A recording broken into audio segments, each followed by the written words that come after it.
Imagine a single artist who didn't just paint, right? But sculpted, designed for the stage, made ceramics, created thousands and thousands of prints, and completely reshaped how we even see art itself. Mm-hmm. Think Yeah. about that. Yeah. Just one person defining multiple artistic disciplines, leaving this huge mark on a whole century of creativity. That's the monumental figure we're diving into today, a name that's become, well, absolutely synonymous with artistic revolution. Welcome to the deep dive. Our focus today is none other than Pablo Picasso, a towering figure, really, who wasn't just one of the 20th century's most influential artists, but, a true multifaceted genius. Absolutely. His output was just as staggering as his cultural impact. He was a master of the canvas, yes, obviously, but also a formidable sculptor, a pioneering graphic artist, a ceramic innovator, a captivating theater designer. And even a poet, which sometimes surprises people. Exactly, even a poet. His understanding of art, his relentless experimentation, and just the sheer productivity, it all played a fundamental role in shaping what we now recognize as modern art. He really did birth entirely new movements. Yeah, and profoundly expanded the universal meaning of what art could and maybe should be. His story is, well, it's a testament to raw genius, a perpetual rebellion against the traditional boundless creative spirit, and also a deep, often visceral, sensitivity to the tumultuous social and political events of his time. Okay, let's unpack this. We have an incredible stack of sources here about a figure who didn't just create art. He fundamentally redefined what it means to be an artist. This deep dive is truly a journey through genius, through rebellion, and through a relentless, almost, compulsive drive to create. Our mission today is to navigate this wealth of information about Picasso, trying to extract the most important insights from the revolutionary shifts in his artistic periods, right through to his profound and, often uncomfortable social and political impact. Yeah, that's key. The goal is to move beyond simply knowing what he created, to truly grasping how he fundamentally changed art, and perhaps even more importantly, why his legacy still resonates so powerfully with us today. It's truly remarkable how Picasso wasn't just, a painter. He was more like a force of nature who truly embodied the spirit of modernism, that radical turn away from tradition in the early 20th century, Right. seeking new forms of expression to capture the complexities, the fragmentations of industrial urban life. Stepping back, his story isn't just about art history. It's really about the very evolution of human perception itself. How we see things. Exactly. Challenging viewers to see the world and indeed reality in entirely new and often unsettling ways. He truly was a pivotal figure, defining a new path for countless artists who followed, freeing them from the constraints of centuries-old artistic norms. Well, I couldn't agree more. And to truly understand the roots of this revolution, we have to go back to the spark, right? The very genesis of this legend. Yeah, the beginning. Pablo Ruiz Picasso was born on October 25, 1881, in Malaga, a vibrant city in southern Spain. Now, prepare yourself for this. His full, unedited birth name, a glorious mouthful of Spanish tradition. Oh, I know this one. It's incredible. It is Pablo Diego José Francisco de Paula Juan Nepomuceno Crispiniano María Remedios de la Santísima Trinidad Luis Picasso. It's almost a poem in itself, isn't it? It certainly is a mouthful. And one striking aspect of his early life, given that extensive paternal name, is his deliberate choice to use Picasso, his mother's surname, to sign his groundbreaking revolutionary work. Yeah, that's fascinating. It really is. It raises an intriguing question. What does it tell us about someone when they make such a conscious decision to step away from their paternal lineage and forge their own distinct identity right from the very beginning of their public artistic life? Right, like a statement. It totally hints at a profound and early break from tradition, a powerful desire to stand apart and create something entirely new, maybe free from the inherited expectations of his father's artistic world, or perhaps just acknowledging his mother's side. It was subtle, maybe, but deeply significant, an act of self-definition. And speaking of his father, José Ruiz Blasco, he was himself an art teacher and a painter, Right. specialized in the naturalistic depictions of birds, I believe. That's right. Quite traditional. So Picasso's artistic journey literally began under his father's direct guidance. He received this rigorous classical and academic drawing training from a very, very young age, a foundation that instilled in him an extraordinary technical mastery. It was this intense traditional bedrock that truly formed the basis of his artistic ability. A deep understanding of perspective, anatomy, classical forms, stuff many artists of his generation never fully achieved, maybe. It's quite the paradox, isn't it? That very classical training that grounded him, equipping him with this impeccable understanding of traditional representation, also eventually became the very thing he rebelled against so fiercely. Right, the thing he had to break? Exactly. He absorbed all this traditional knowledge, mastered linear perspective, the human figure, classical composition, only to later, in a sense, just smash it all to pieces. Mhm. He dismantled and reconstructed reality on his canvases. But you can only truly break the rules and break them so profoundly if you know them intimately. His ability to deconstruct reality so effectively, to fracture forms down to their core elements and then rebuild them in revolutionary ways, that was arguably dependent on having first mastered those classical tenets. He knew precisely what he was challenging because he had already mastered it. Exactly. And you can see that burgeoning desire to break free from tradition really early on. Yeah. Young Picasso apparently grew restless with those rigid traditional methods quite quickly. Mm-hmm. In 1889, when he was just 8 years old, his family moved to Barcelona, a city known for its incredibly vibrant, kind of avant-garde cultural environment. A huge influence, surely. Oh, undoubtedly. That move must have played a crucial role in expanding his artistic horizons beyond just academic confines.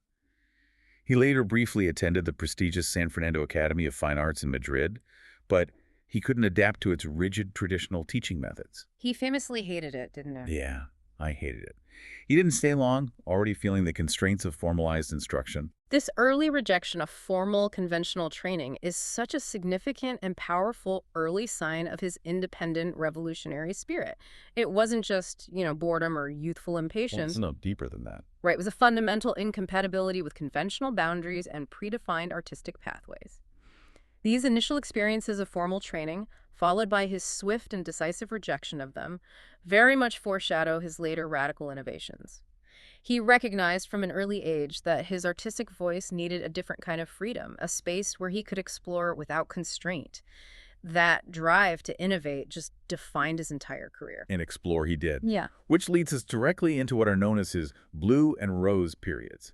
A truly fascinating journey through his emotional landscape painted directly onto canvas. Yeah, incredibly direct. The blue period, spanning roughly 1901 to 1904, is aptly named for the pervasive dominant blue and blue-green tones you see saturating, well, virtually all his works from that time. And you can almost feel the chilling weight of profound sorrow and despair in those monochromatic brushstrokes. The themes he explored were intensely somber, reflecting a deep engagement with human suffering. Poverty, helplessness, loneliness, death, Right. and poignant depictions of society's most marginalized outcasts. A prime example from this period, beyond Mavi Chukuk or Blue Child, is The Old Guitarist, just an iconic work. Oh, absolutely. An emaciated, blind old man hunched over his guitar, his body twisted in this almost cubist premonition, painted entirely in somber blues, greens, grays. The deep psychological trauma from his close friend Carlos Casagemas' suicide, which happened in February 1901. Yeah, that was huge for him. It profoundly affected Picasso during this period. This immense grief infused his art with a pervasive sense of melancholy. You can see it, feel it, depicting profound human suffering and hopelessness, not just in the color choice, but in the desolate expressions, the stark isolation of the compositions. You mentioned The Old Guitarist, but there's also La Vie, right? That allegorical piece. Exactly, La Vie from 1903, a complex, allegorical painting also dominated by cool blues, exploring themes of life, death, human connection through these sort of enigmatic figures. It's heavy stuff. It makes you wonder, doesn't it, how personal tragedy often becomes such a powerful, almost essential catalyst for artistic expression. It's almost as if artists like Picasso are able to channel these profound, often devastating emotions into universal themes that resonate with everyone, transcending the personal pain to touch something deeply human, relatable across cultures, generations. It's like the deeper the sorrow, the more profound the artistic statement sometimes. Indeed. And then, quite remarkably, around 1904 onwards, we witness the dawn of his Rose period. This marks a distinct and truly palpable shift away from the profound somberness and despair of the Blue period. A real change in mood. Totally. Suddenly, warmer, softer tones, pinks, reds, oranges, become overwhelmingly prominent, replacing the blues. The thematic focus also shifts dramatically to human figures, especially themes of circus life jesters, acrobats, musicians. This period coincided with his move to Montmartre in Paris and a new relationship with Fernand Olivier, which seems to have brought a lighter, more optimistic mood into his life and, consequently his art. It's fascinating how his emotional landscape so directly painted his canvas. This wasn't just a sudden stylistic shift like he woke up one morning and decided, okay, pink today. No, no. It was clearly a deep internal transformation manifesting outwardly, a blossoming of a new emotional state. Our sources talk about this transition reflecting an inner change for the artist, a new sense of hope, maybe some newfound stability, or perhaps just a move towards a more optimistic outlook on life and humanity. You can almost see the weightlifting, replaced by a subtle grace. Precisely. You can practically see the vibrant new energy flowing into his work. In this period, he vividly portrays the imagery of these circus characters, the acrobats, harlequins, performers, works like Family of Saltimbanques from 1905. Beautiful piece. It shows a group of circus performers, often depicted with this quiet dignity and a sense of camaraderie, despite their sort of nomadic existence. The figures are rendered with a tender humanism, and the shift in palette brings a gentle warmth to their faces and forms. And there's Acrobat and Young Harlequin, too. Another beautiful example, Acrobat and Young Harlequin from 1905, showcasing the elegance and subtle melancholy sometimes inherent in that circus life. These images convey a different side of human existence, one of performance, yes, but also of community, of a transient beauty, and perhaps a more hopeful resilience, a stark contrast to the despair and isolation of the Blue period. Yeah. It's almost as if he found a new kind of community and expression that allowed him to move beyond his personal grief and connect with the world in a gentler, more celebratory way. And from embracing the human figure and its emotional depth in the Rose period, Picasso, with that relentless curiosity of his, moved on to something that completely shattered our understanding of it. He started asking, what if we could see more than just one facet of a person or an object? Right. What if art could capture the complexity of perception itself? Exactly. This audacious question ignited his greatest revolution, Cubism. This truly was his greatest revolution, and arguably his most significant contribution to art history. He's recognized as the co-founder of Cubism, a movement he developed collaboratively with Georges Braque between approximately 1907 and 1914. This wasn't just another art style, it caused a fundamental paradigm shift in 20th century art, became one of the most important modernist movements ever, altering the very language of visual representation. And this brings up a critical point.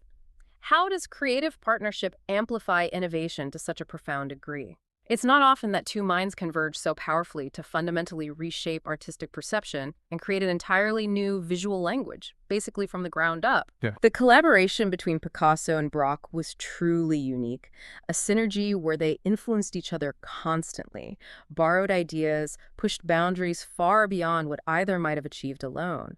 They were almost indistinguishable in their early Cubist experiments, jointly inventing this new way of seeing.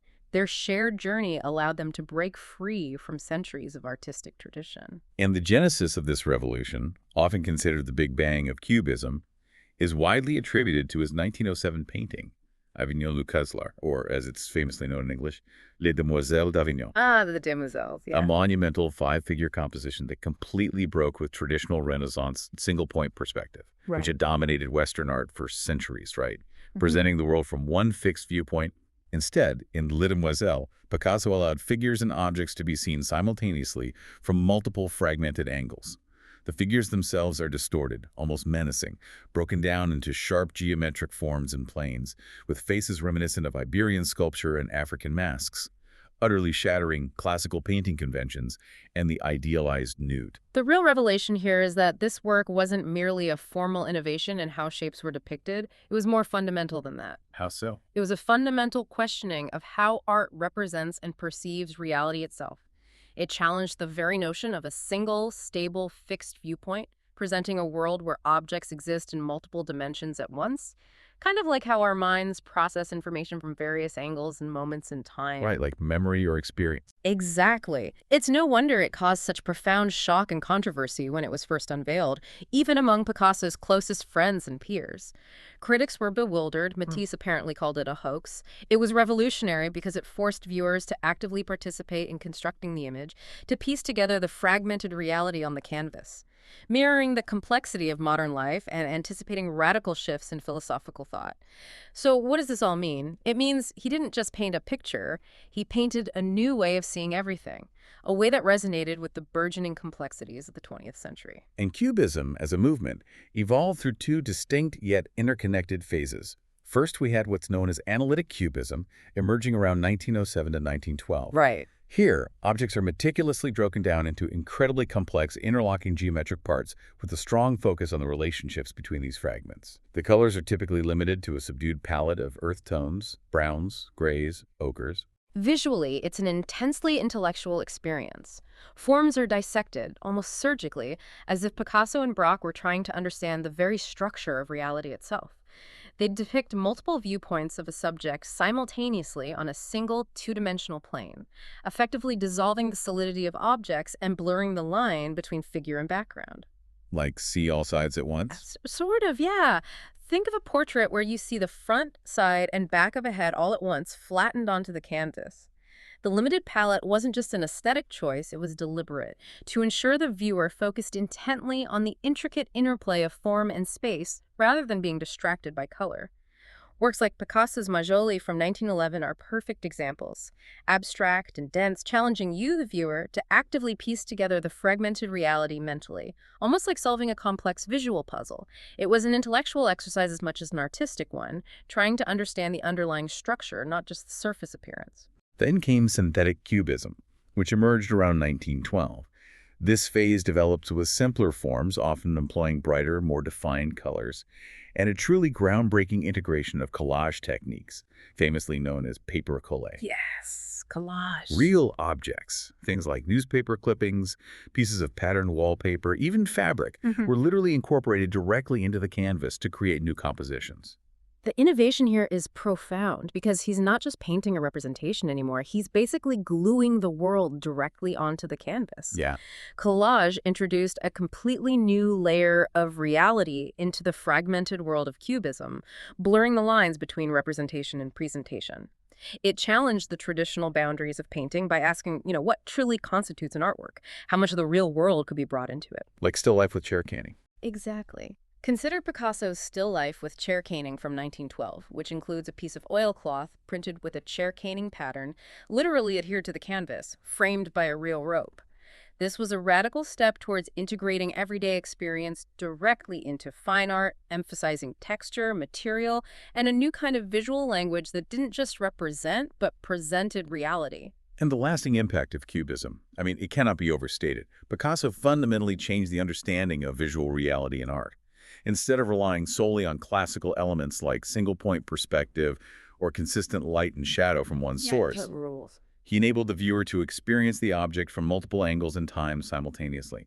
This approach was truly a turning point in art history, profoundly influencing how artists perceive and express the world around them, opening up countless new possibilities beyond just representational art. It's worth pausing to consider this for a moment in your own life. This concept of presenting multiple perspectives within a single frame isn't just an artistic technique. It mirrors how we often process information or encounter multiple viewpoints in our own lives, especially in our complex, digitized world today. That's a great point. Picasso pioneered a way of seeing that became incredibly relevant to a world that was becoming increasingly complex and multifaceted. It's a powerful way to represent the fragmented nature of modern existence, anticipating the way we navigate information overload and conflicting narratives today. It forces you to engage with reality in a more active, critical way. And his genius certainly wasn't confined to the canvas. Picasso's artistic life saw him incredibly productive across a multitude of mediums: sculpture, ceramics, printmaking, stage design, even writing, as you mentioned. He was truly beyond just a painter, pushing the very boundaries of what it meant to be an artist. A striking aspect here is how this incredible versatility speaks to a boundless creative drive and a powerful refusal to be limited by any single medium. For Picasso, the creative impulse wasn't confined to a specific tool or material, but rather a way of seeing and engaging with the world. A relentless problem-solving approach applied to diverse forms. Yeah, like the idea was the core thing. Exactly. More broadly, it illustrates how an artist can be an explorer of all forms, constantly experimenting and redefining the scope of their craft. It was a testament to his unending curiosity and his belief that every material held new artistic possibilities. His experiments in sculpture, for instance, were particularly notable for his innovative use of industrial and found materials. Think about wood, sheet metal, fabric. These weren't your traditional marble or bronze. Not at all. He used these unconventional materials to create works that significantly contributed to the development of modern sculpture, challenging what sculpture could be made of and how it should look.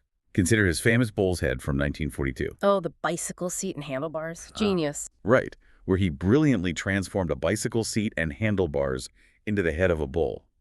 It's so deceptively simple, yet utterly ingenious. It was incredibly revolutionary at the time to use everyday or industrial items in fine art sculpture, famously known as assemblage. This challenged traditional notions of materials and form, suggesting that art could be created from anything, elevating the mundane to the realm of high art and inviting viewers to reconsider the objects around them. Yeah, see things differently. He saw potential in materials that others might have just overlooked, bringing a new rawness and immediacy to the medium, blurring the lines between art and everyday life. His sculpture guitar, created back in 1912, is another pivotal work, moving cubism into 3 dimensions using sheet metal and wire, challenging traditional ideas of mass and volume. And he also worked extensively in ceramics, particularly when he was living in Valoris in the south of France in the 1940s and 50s. A whole new chapter for him. Definitely. He applied his unique painting style directly to ceramic forms, transforming these traditional crafts and showcasing just how limitless his creative vision really was. He approached ceramics with the same innovative spirit he applied to painting, turning what might have been seen as a minor art form into a vibrant canvas for his groundbreaking visual language.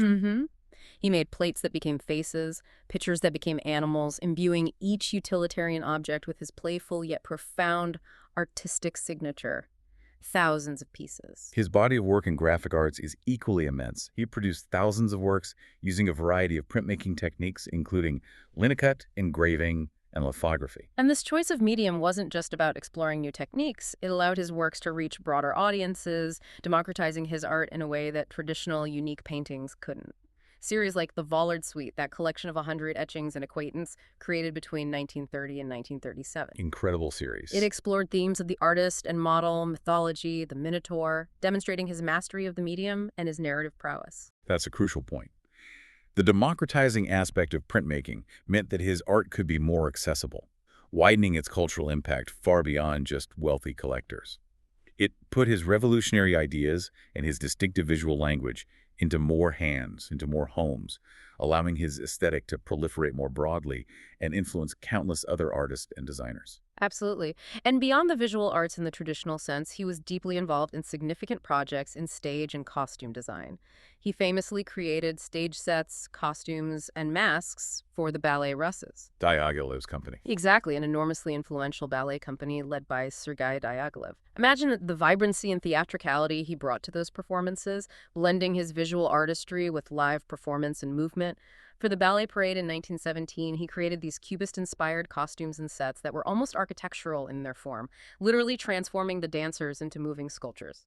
Right. He immersed himself in the entire creative process, showing that his artistic genius was boundless and could infuse any creative endeavor. Now, while all of this incredible artistic versatility and innovation is certainly impressive, it's important to remember that Picasso's art also had very strong ties to political and social sensitivity. He didn't just create for creation's sake, or purely for aesthetic pleasure. No, not at all. He saw art as a powerful vehicle for commentary and advocacy, especially in times of profound crisis. One crucial detail that emerges is how, for Picasso, art was never purely an aesthetic pursuit, isolated from the world's harsh realities. It was a living, breathing commentary on the human condition and global events. His deep engagement with political and social realities underscores his belief that the artist has a vital role to play. A bear witness. To bear witness, exactly, in provoking thought and in speaking out, particularly when society faces profound challenges. He believed art could and should reflect the struggles and injustices of its time, not just beauty. And perhaps the most iconic example of his art as action, a testament to his social conscience, is Guernica. The brutal reality of the Spanish Civil War, which raged from 1936 to 1939, specifically the horrific Nazi German air raid on the small Basque town of Guernica, Spain, that gave birth to this monumental work, one of Picasso's most important and emotionally resonant pieces. It's crucial to understand the historical context here. On April 26, 1937, the town of Guernica, the civilian stronghold, was bombed by Nazi German and fascist Italian air forces at the request of the Spanish nationalists led by Francisco Franco. Just horrific. It was one of the first aerial bombings of a civilian population in history, an unprecedented act of terror designed to demoralize the Republican resistance. This horrifying event, this immense human suffering, deeply affected Picasso, spurring him to create Guernica as a powerful and immediate response, a public denouncement of the atrocity. Completed in a remarkably short time too, right? By June 1937. Incredibly fast. Guernica is this monumental painting, over 11 feet tall and 25 feet wide, that powerfully expresses the devastation of war, human tragedy, the suffering of the innocent. Its stark black and white and gray color palette, reminiscent of newspaper photographs. Yeah, like a news report. Striking, distorted figures, intense expressions, dramatic composition. It makes it one of the most potent symbols of anti-war art in history. You can almost hear the screams trapped within that canvas. The anguish of the bull, the dying horse, the screaming mother holding her dead child, a figure trapped in fire, a woman rushing with a lamp. They are all just visceral representations of the horror and chaos. And that monochromatic palette isn't accidental or arbitrary. It amplifies the starkness and horror, stripping away any beauty or distraction to focus solely on the agony and the journalistic reality of the event. Guernica isn't just a work of art. It's a profound political manifesto, a desperate call for peace, and a harrowing document witnessing the sorrows of human history, intended for immediate public display. It became a powerful tool against fascism, traveling the world and exposing the brutality of the conflict. This raises an important question for you to consider. Can art truly stop a war? Or does it merely bear witness to its horrors, ensuring that future generations never forget? That's a heavy question. It is. Picasso's intention was clearly to bear witness and to provoke a response, hoping that by portraying such anguish, he could ignite a desire for peace and justice. Its enduring power lies in its universal message against the barbarity of war. And this profound impact brings us directly to Picasso's enduring legacy. He literally changed the fundamental structure of modern art and completely transformed its understanding of form and function. And his productivity throughout his life was absolutely extraordinary, bordering on the miraculous. Just think about this for a moment. Our sources state he created over 50,000 works throughout his life. 50,000. Yeah. That includes roughly 1,885 paintings, 1,228 sculptures, 2,880 ceramics, 12,000 drawings, and tens of thousands of prints, along with numerous tapestries and rugs. That is a quantity and variety rarely, if ever, matched by any other artist in history. It's hard to even wrap your head around. Totally. To put that into perspective, if he worked consistently for 70 years of his adult life, that's an average of over 700 works per year, or almost 2 distinct works every single day. Every single day. It's almost incomprehensible, isn't it? It speaks to a relentless, almost obsessive creative output and an unparalleled commitment to his craft. He was a force of nature driven by this insatiable need to create. It really does. And beyond just the sheer volume, his art offered a completely new perspective on creative freedom, individual expression, and the social role of art, going far beyond just formal innovations. Right. Picasso demonstrated undeniably that art isn't just an aesthetic object to be admired from a distance. Right. It's an intellectual and political language, a powerful tool for communication, for critique, and for profound change. In this sense, the artist is not just a visual producer passively creating pretty pictures. They are an active participant, deeply interacting with social realities, commenting on them, and even shaping perceptions. This raises a crucial point for you to consider.